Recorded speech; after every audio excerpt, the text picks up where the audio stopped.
오늘 주신 하나님 말씀 누가복음 13장 6절부터 9절까지 말씀입니다. 누가복음 13장 6절부터 9절까지 기록된 하나님 말씀을 제가 받들었습니다. 이에 비유로 말씀하시되 한 사람이 포도원에 무화과 나무를 심은 것이 있더니 와서 그 열매를 구하였으나 얻지 못한지라. 포도원 지기에게 이르되 내가 3년을 와서 이 무화과 나무에서 열매를 구하되 얻지 못하니 찍어버리라. 어찌 땅만 버리게 하겠느냐. 대답하여 이르되 주인이여 금년에도 그대로 두소서. 내가 두릅하고 거름을 주리니 이후에 만일 열매가 열면 좋거니와 그렇지 않으면 찍어 버리소서 하였다 하시니라. 아멘. 하나님께서 모든 만물을 창조하시면서 또 그 피조민들 각자에게 나름대로의 그 능력을 주셨습니다. 그걸 본능이라고도 하고, 그런데 예를 들면 비버 같은 그 동물은 댐을 만드는데 아주 탁월한 기술자라고 합니다. 물이 아무리 거세게 불어나도 비버가 만든 댐은 물이 불면 부른 대로 물이 빠져나가고, 물이 없어도 아무튼 사람이 만드는 댐보다 더 정교하게 그 과학 역학을 고려해서 만든 것이라고 합니다. 그런데 수천 년 전에 만든 비버의 댐이나 지금 만든 댐이나 똑같다는 거죠. 굴을 파는 데 있어서는 사람이 두더지보다 탁월할 수 없습니다. 새에게는 날 수 있는 날개를 주셨고 치타에게는 빨리 달릴 수 있는 그 발을 주셨습니다. 사람들은 그렇게 빨리 달리지도 못하고 날 수도 없습니다. 물속에 들어가면 5분을 못 견딥니다. 그런데 사람에게 주신 특별한 그 은총이 있는데 그것이 바로 생각하는 것입니다. 하나님의 형상 따라 지음받은 유일한 피조물인 사람들에게 하나님께서는 생각할 수 있는 힘을 주셨고, 그래서 우리는 한 해의 마지막 때에 한 해를 반성하고 되돌아볼 수 있고, 그리고 아쉽고 후회스러운 것들 점검하면서 새해는 더 잘 살아야 되겠다 하는 그런 결심을 하게 됩니다. 이런 것을 이제 역사를 반추하고 또 미래를 바라보는 그 모든 것들을 좀 더 넓게 얘기한다면 역사관이라고 표현을 하기도 하고, 한 개인에게는 그것이 가치관으로서 그 삶을 온전한 방향을 향해 나갈 수 있도록 하는 힘이 될 것입니다.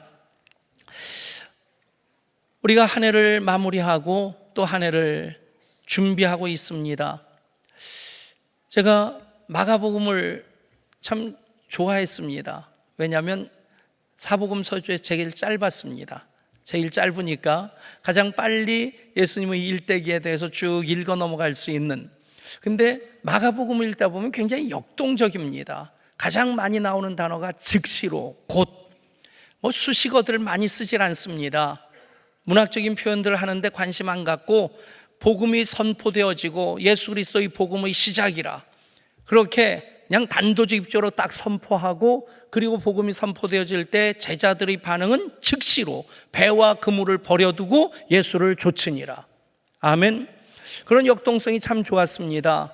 그렇게 살고 싶고 그렇게 목회하고 싶고, 녹슬어 없어지는 인생이 아니라 닳아 없어지는 인생 살고 싶은 그 마음 여전히 있습니다. 그런데 나이가 들어서 그런지 요즘은 누가복음을 읽다 보면 왠지 위로가 되고 격려가 됩니다. 소외된 자들, 가난한 자들, 병든 자들에 대한 관심이 누가복음에 더 많기 때문에 왠지 또 새롭게 위로가 되고 격려가 됨을 느끼게 됩니다. 우리 모두 더 잘 살고자 하는 마음이 있습니다. 더 열심히 살고자 하는 마음이 있습니다. 그런데 연말 우리가 2015년을 되돌아보면 그렇게 살지 못한 부분들 참 많습니다. 교사로서, 목자로서, 목사로서, 장로로서, 안수집사 권사로서, 예한교회 교인으로, 하나님 자녀로 잘 살고 싶었는데, 열심히 살고 싶었는데 여전히 아쉬운 부분들이 있죠. 그렇다고 후회만 하고 살 수 있는 인생 아닙니다. 대강 살자는 얘기 아닙니다. 변명만 하며 사는 인생 참 초라할 수밖에 없습니다. 이제 어느 누구도 하나님 앞에서 내가 정말 인생 성공적으로 잘 살았다고 자신 있게 말할 사람 없을 것입니다. 오늘 말씀이 한 해를 마무리하고 또 한 해를 준비하는 이 시점에 우리 모두에게 주시는 하나님의 위로와 격려의 말씀이 될 수 있기를 소원합니다. 오늘 말씀은 이렇게 시작됩니다. 이에 비유로 말씀하시되 한 사람이 포도원에 무화과 나무를 심은 것이 있더니, 포도원에 무화과 나무를 심었습니다. 포도원이면 포도나무를 심어야 되는데, 그런데 포도나무를 심고 거기다 무화과 나무도 심었다는 얘기입니다. 여러분, 그림을 그려보면 포도나무는, 한국에 있는 포도나무들 포도밭에 가보면 보통 사람 키 정도 되죠. 그렇게 포도나무가 쭉 심겨져 있고 포도 열매가 주렁주렁 맺혀 있으면 그 사이로 다니면서 잘 익은 포도를 따서 바구니에 담습니다. 그냥 사람 키 정도밖에 안 되죠. 그런데 이스라엘의 포도나무는 사실 더 작습니다. 심지어는 터키 쪽에 가서 본 포도나무는 땅에 그냥 넝쿨처럼 깔려 있는 포도나무도 있더라고요. 그런 포도나무 그냥 1m 남짓, 사람 키 정도밖에 안 되는데 거기에 무화과 나무를 심게 되면 무화과는 3m, 5m, 10m. 여러분 생각해 보십시오. 돌무화과이기는 하지만 삭개오가 예수님을 보고 싶어서 키 작은 삭개오가 무화과 나무에 올라갔습니다. 뽕나무라고 옛날엔 나왔는데 요즘은 돌무화과 나무로 그렇게 번역이 되어 있습니다. 그러니까 사람이 올라갈 만큼 줄기가 굵고 가지도 그 사람 한 사람 의지할 만큼 튼튼하다는 얘기입니다. 그런 나무가 포도원에 심겨지면 모든 포도나무들보다 우뚝 솟게 되는 것입니다. 더 주목되게 되죠. 이 말씀의 의미는 그런 것입니다. 포도원은 세상이고 포도나무는 세상 사람인데 하나님의 사람들은 포도원에 심겨진 무화과 나무라는 얘기입니다. 아멘. 옆에 분이 그렇게 말씀하실까요? 당신은 포도원에 심겨진 무화과 나무입니다. 여러분, 그렇기 때문에 이렇게 주목되어집니다. 생각해 보십시오. 요즘 세상이 교회에 대해서 별로 호의적이질 않습니다. 사실 잘못하는 것으로 얘기한다면 세상이 교회보다 더 많이 잘못할 텐데 유독 교회가, 목회자가 잘못하는 것이 있으면 옳다구나 하고 그것을 그냥 떠벌립니다. 그런 일도 없어야 되겠지만 그럴 수밖에 없는 것이 교회가 예수 믿는 사람들이 그만큼 더 주목받고 있기 때문에 그렇습니다. 여러분, 그러기 때문에 우리는 세상에서 주님께서 제자들이 하신 말씀처럼 포도원에 심겨진 무화과 나무의 자의식을 가지고 살아야 되고 세상 속의 빛과 소금된 사명을 감당해야 한다는 것입니다. 여러분, 차를 운전하다가 다른 차가 위반을 하면 그러려니 합니다. 조금 심하게 위험하게 그러면 무슨 운전을 저 따위로 하나 그러면서 한마디는 하지만 그냥 별로 신경 안 씁니다. 그런데 여러분, 교회차가, 예향교에 새겨진 봉고차가 신호를 무시하고 그냥 가면 별로 마음 안 좋을 겁니다. 다른 교회 교회차가 그 신호 위반하는 거 보면 아마 예수 안 믿는 사람들 한마디 분명히 할 겁니다. 예수 믿는 것들이. 여러분, 자기들이 그럴 때는 별로 신경 안 써요. 그러나 여러분, 우리가 포도원에 심겨진 무화과 나무라는 것을 분명히 알고 있으면 그것도 잘해야 되는 겁니다. 아멘. 우리 차량 사역하시는 분들, 그리고 또 교역자들, 교회차를 몰고 다닐 때는 신호 더 잘 지키시길 바랍니다. 여러분, 백밀러에 십자가 매달고 다닐 때는 더 착해지십시오. 제가 진짜 급하게 신호를 위반하고 가야 될 때가 있었어요. 너무 급한데, 근데 신호는 계속 막히고, 막힐 때는 계속 막히잖아요. 한 번 눈 질끈 감고 지나가 버리면 그 다음부터는 계속 뚫립니다. 어떻게 할게요? 십자가를 백밀러에 올려놓으면서 주님 죄송합니다. 그리고는 한번 지나갔어요. 네, 자주 그러진 않습니다. 이 얘기를 하는데도 제가 좀 뜨끈뜨끈합니다. 여러분, 왜 그러냐면 똑같이 잘못하는데 세상 사람들이 잘못하는 것에 대해서는 굉장히 관대합니다. 교회가 잘못하는 것에 대해서는 그렇게 그것을 주목하고 그것에 대해서 반드시 비난을 합니다. 왜냐하면 세상이 여전히 교회에 대해서 기대를 하고 있기 때문에 그렇습니다. 우리는 그래도 교회는 그러지 않길 바라는 겁니다. 자기들은 막 살아도 예수 믿는 사람들은 자기들처럼 살지 않아서 그래도 세상이 망하지 않는 이유가 교회 때문이고 예수 믿는 사람 때문이기를 예수 믿지 않는 세상 사람들도 바라고 있습니다. 여러분 한 분 한 분이 포도원에 심겨진 무화과 나무인 것을 믿으시기를 바랍니다. 제 동생이 전고에서 목회를 하는데 오래전에 그 얘기를 하더라고요. 교회 봉고차 이쪽이 이제 교인이 긁어가지고 거기를 수리를 하느라고 교회 표시가 없어졌대요. 이쪽은 표시가 있고 좌회전을 하려고 하면 자기도 모르게 손까지 흔든대요. 손까지 들고 좌회전을 하는데 우회전을 할 때는 자기도 모르게 그냥 들어간대요. 이쪽은 교회 표시가 없고 이쪽은 교회 표시가 있으니까. 여러분, 그런 의식을 우리가 가져야 되는 겁니다.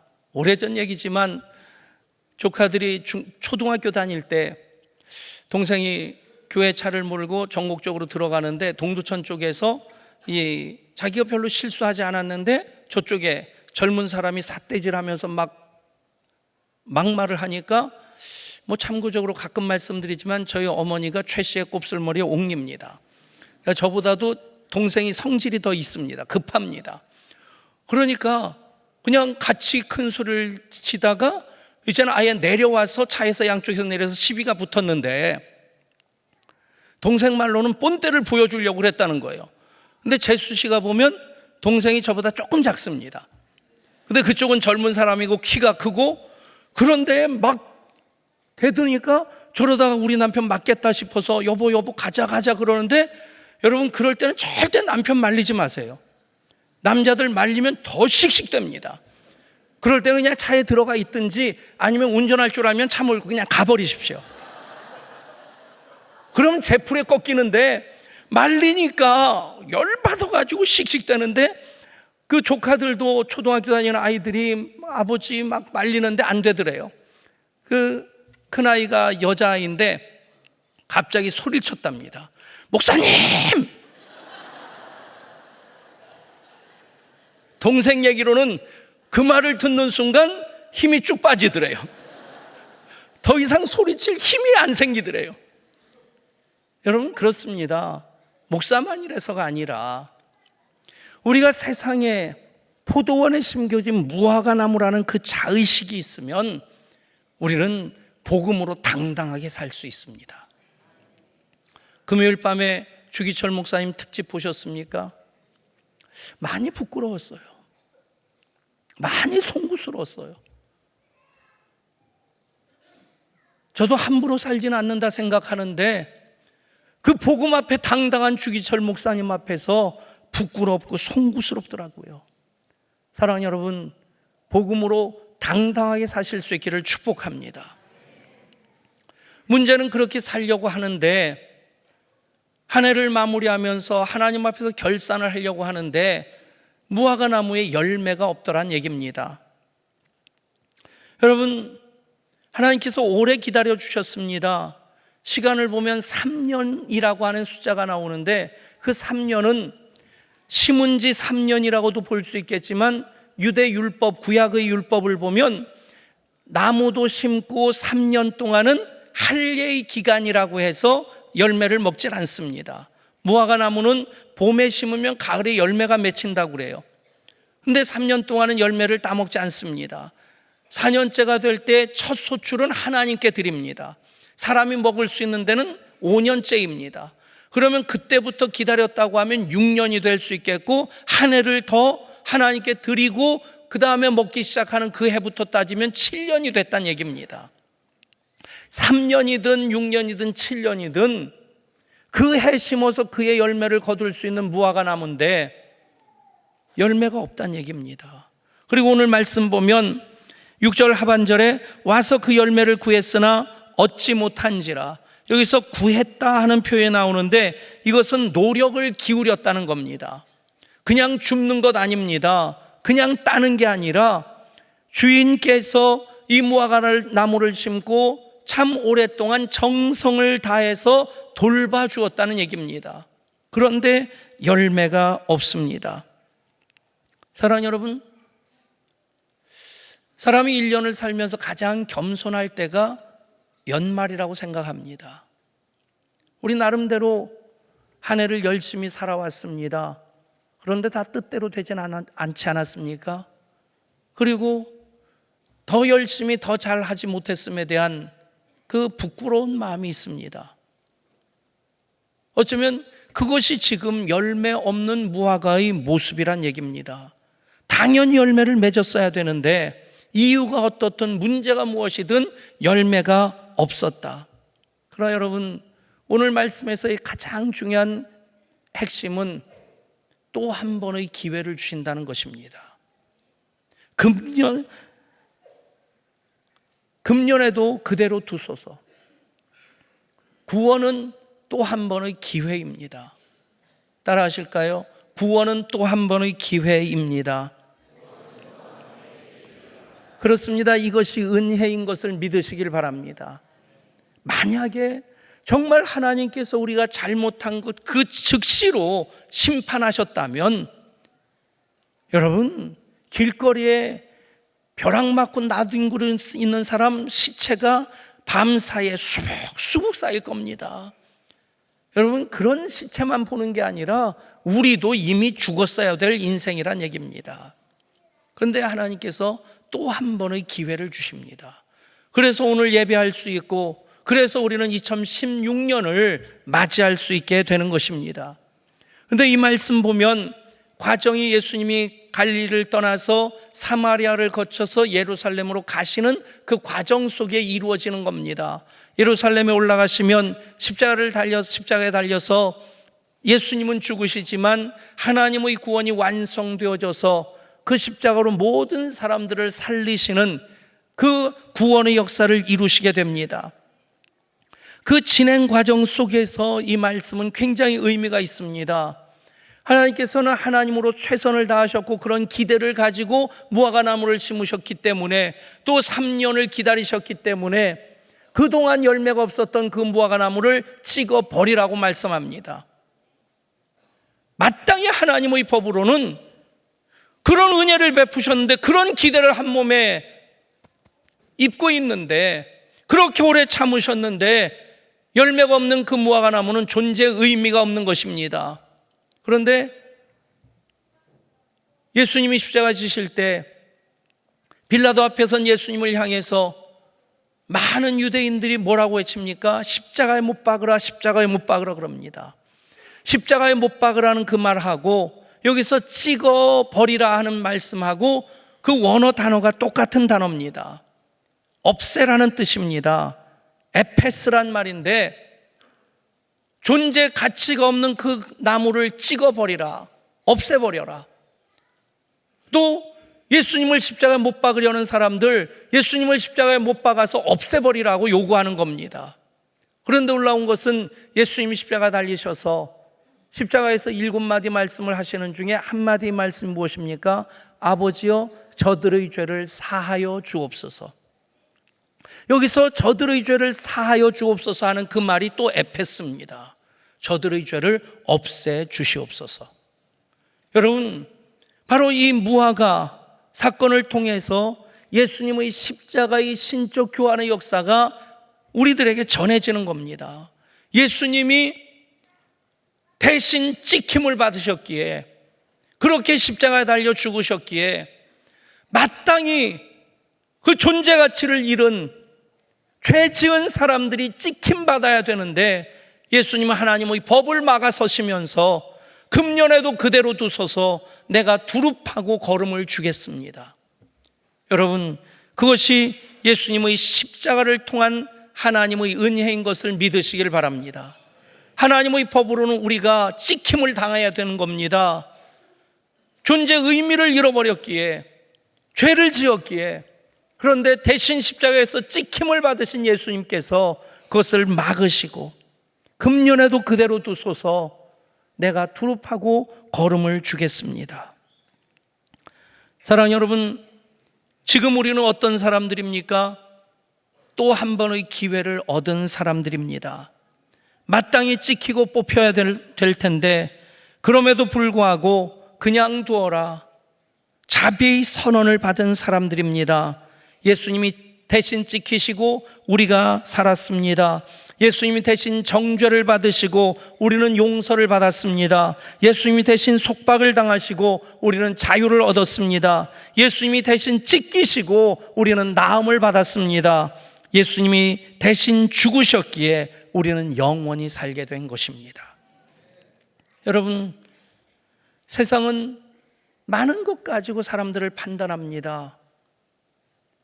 학교에서는 성적이 뒤떨어지는 아이들은 여지없이 찍혀지게 됩니다. 찍힘을 당하죠. 낙오를 당합니다. 상급 학교에 진급을 못합니다. 진학을 못합니다. 회사에서는 나름대로의 성과를 거두지 못하면 찍혀버리게 됩니다. 퇴직을 강요받습니다. 생존 경쟁의 사회 속에서 우리를 찍어내버리려고 하는 그런 시도들이 끊임없는데 우리 주님께서는 말씀하십니다. 그것을 막아서십니다. 내가 대신 찍힘을 당했으니 너희는 살아라. 금년에도 그냥 두소서. 내가 두릅하고 걸음을 주겠나이다. 사랑하는 여러분, 이 은혜로 우리는 살고 있음을 믿으시기를 바랍니다. 구원은 또 한 번의 기회입니다. 성탄절에 한 목장에서 목원들 일일이 카드에 손글씨로 정성스럽게 쓴 카드 몇 장하고 넥타이 하나를 성탄 선물로 주었습니다. 카드를 읽어보면서 참 따뜻한 마음을 느꼈는데 한 장의 카드를 처음 읽을 때는 그냥 읽었는데 두 번째 읽을 때는 가슴이 뭉클하고 세 번째 읽을 때는 눈물이 글썽였습니다. 두 분의 사랑과 기도를 통해 이 가정 믿음으로 세임 얻게 하셔서 2015년 넉넉히 이기게 하여 주심에 감사드립니다.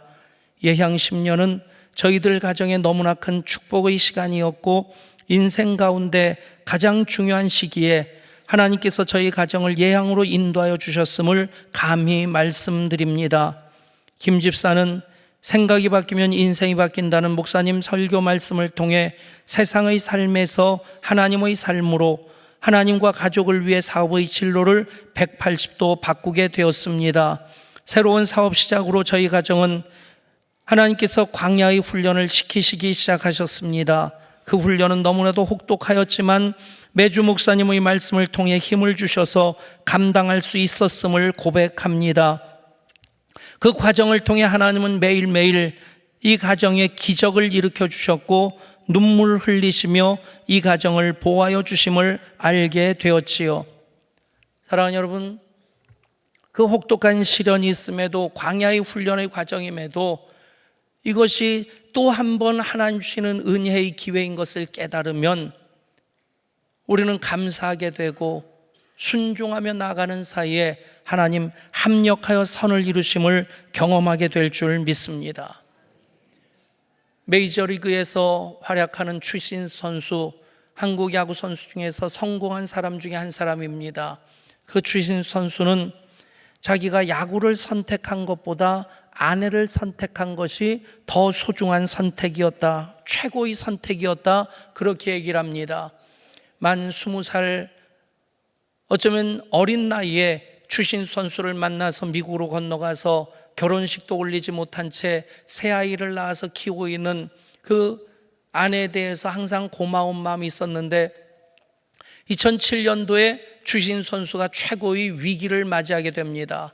왼쪽 팔꿈치에 인대가 나가고 그것을 수술을 했는데 재활도 잘 되지 않고, 그리고 또 그렇게 되면 선수로서 기량이 현격하게 떨어질 것에 대한 그런 과정 속에서 굉장히 낙심하고, 그래서 한국으로 돌아가겠다는 말을 할 때 아내가 한 번도 남편의 말에 뭐라고 대꾸하질 않았는데 그때는 막아서더라는 겁니다.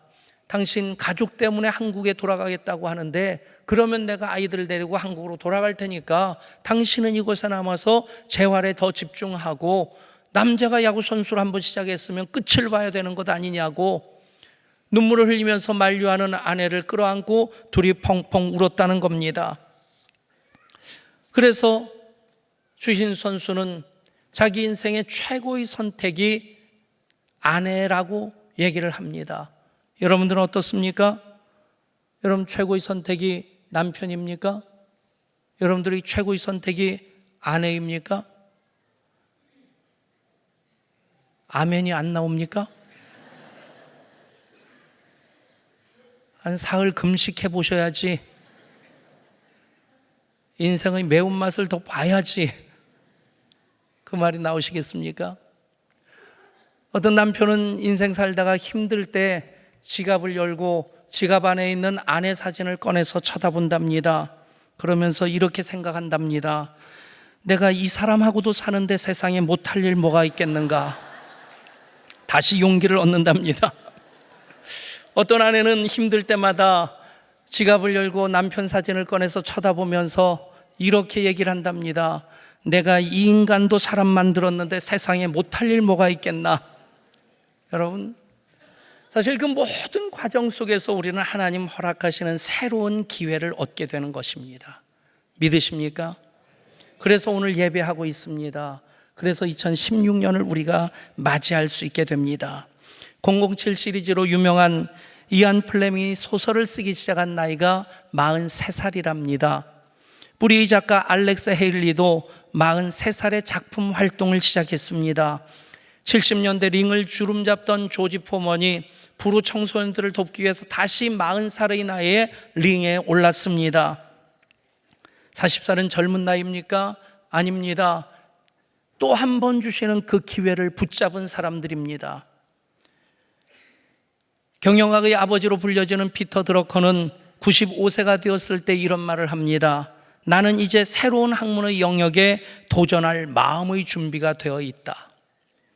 미켈란젤로는 60세 이후에 걸작품을 비로소 만들기 시작했고, 괴테의 유명한 그 작품 파우스트는 괴테가 세상을 떠나기 9개월 전에 완성을 한 것입니다.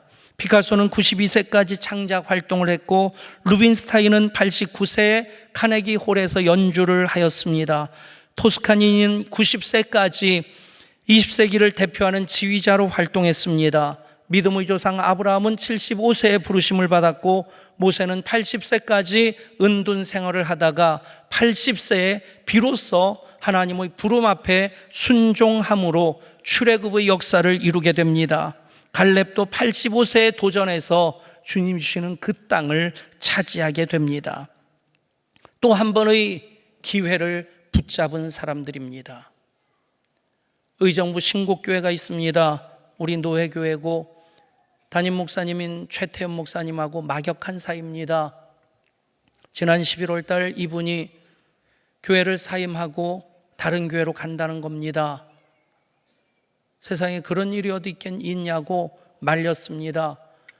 의정부 신곡교회 이 목사님이 교인들 20명 정도 모이는 그 개척교회에 오셔서 24년 동안 목회를 해서 의정부에서 건강한 교회 중에 한 교회 800여 명 출석하는 교회가 됐습니다. 그런데 그 교회를 놓고 서울에 있는 시온교회로 간다는데, 그 교회는 한때는 우리 노회에서 제일 큰 교회였었습니다.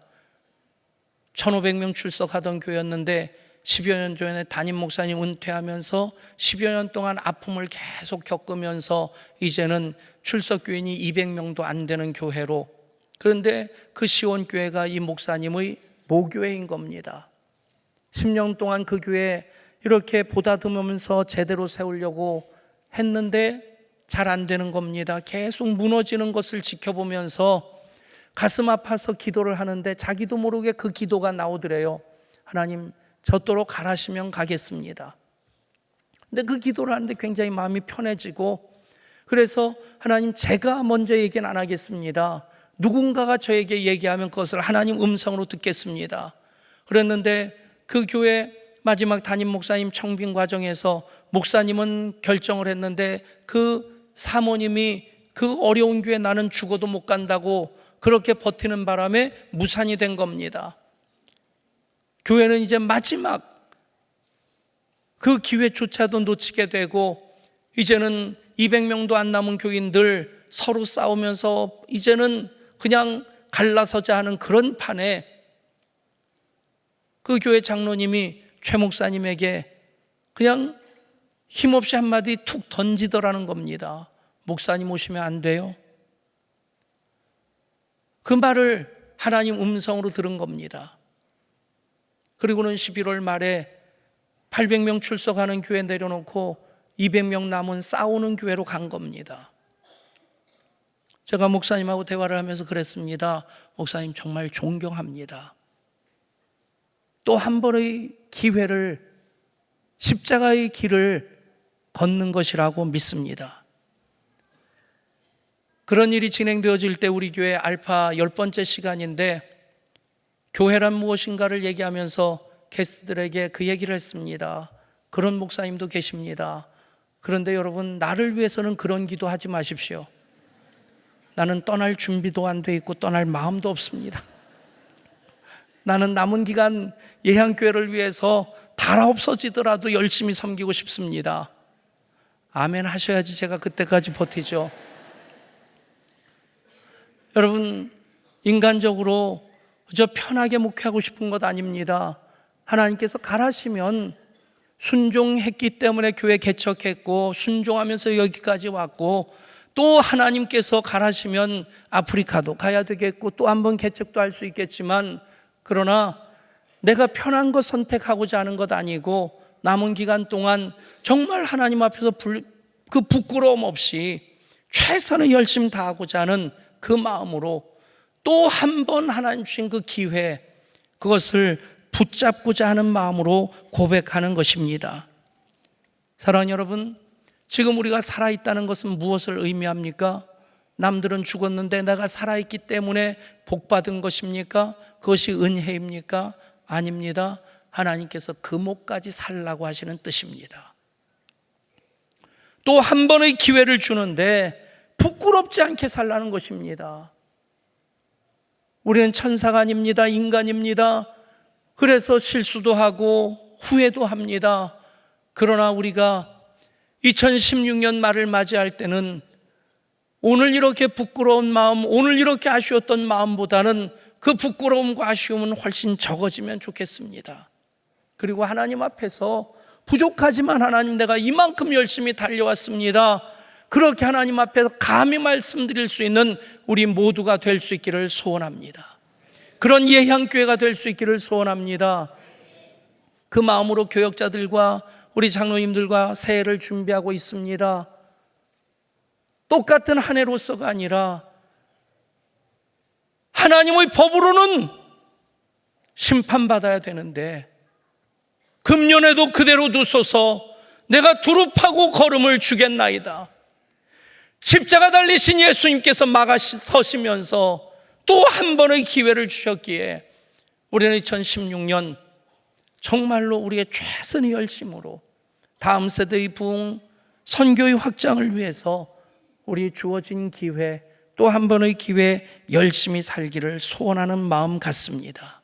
그 마음으로 우리 새해를 맞이한다면 완전할 수는 없겠지만 그 부끄러움은 줄이고 하나님 앞에 하나님께 기쁨이 되는 모습으로 우리 설 수 있겠고, 언젠가 주님 오라 하실 때, 그 심판대 앞에 설 때 얼굴 들지 못해서 눈을 어디다 둘지 몰라서 그렇게 전전긍긍하는 모습이 아니라 흐뭇한 미소 지으며 바라보시는 그 품에 우리 달려가 안길 수 있게 될 줄 믿습니다. 또 한 번의 기회, 그것이 구원입니다. 그래서 오늘 우리는 예배합니다. 그런 우리들에게 하나님 2016년을 또 선물로 주십니다. 하나님, 포도원에 심겨진 무화과 나무로 하나님 우리에 대해 기대하시며 하나님께서 특별한 은혜를 우리들에게 주셨습니다. 그런데 이유가 무엇이든, 핑계가 무엇이든, 문제가 무엇이든 하나님, 원하시는 만큼의 열매를 맺지 못했습니다. 찍어 버려져야 되는데 대신 십자가에서 찍힘을 당하신 우리 주님이 막아 쓰셨습니다. 금년에도 그대로 두소서 내가 두릅하고 걸음을 주겠나이다. 그래서 오늘 우리가 예배할 수 있습니다. 그래서 우리가 새해를 맞이할 수 있습니다. 바라옵기는 2016년 마무리할 때는 우리의 이 부끄러움이, 우리의 이 아쉬움이 훨씬 더 적어질 수 있기를 소원합니다. 그리고 하나님 흐뭇한 미소로 바라보실 수 있도록 더 잘 살아가는 한 해가 되게 하여 주시고, 그래서 문제도 돌파하고 환난도 딛고 일어설 수 있는 우리 모두가 되게 하여 주옵소서. 우리 주 예수 그리스도 이름으로 간절히